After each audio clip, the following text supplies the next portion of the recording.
کہتے ہیں قدیم زمانے میں ایک رئیس کی بیٹی سواری کے دوران گھوڑے سے نیچے گر گئی اور اس کے کولے کی ہڈی اپنے بدن سے جدا ہو گئی۔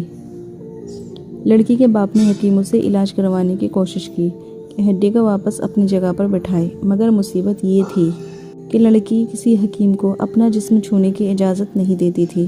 باپ نے بیٹی سے بہت اصرار کیا کہ بیٹی شریعت نے حکیم کو محرم قرار دیا ہے، لیکن بیٹی کسی طرح راضی نہیں ہو رہی تھی، دن بدن کمزور ہوتی جا رہی تھی۔ آخر لوگوں نے مشورہ دیا کہ شہر کے باہر ایک بہت حاذق حکیم رہتے ہیں، ان سے مشورہ کر لیں۔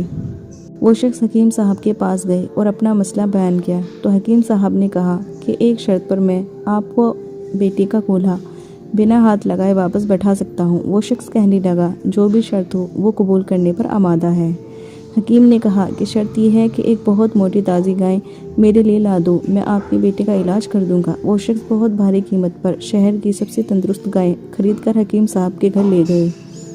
حکیم صاحب نے کہا کہ آپ اپنی بیٹی کو پرسوں اپنے ساتھ لے آئیے، اسی دن اللہ کے حکم سے اس کا علاج کر دوں گا۔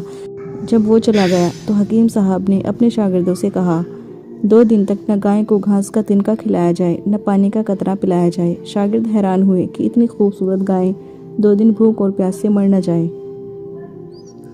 لیکن جو کہ استاد کا حکم تھا اس لیے تکمیل کے سوا کوئی چارہ نہ تھا۔ 2 دن تک بھوک اور پیاس کی شدت سے گائے بہت کمزور ہو گئی۔ دوپہر کے وعدے کے مطابق وہ شخص اپنی بیٹی کو چارپائی پر ڈال کر حکیم صاحب کے پاس لے آیا۔ حکیم نے لڑکی کے والد سے کہا کہ لڑکی کو گائے کے پیٹ پر بٹھا لے۔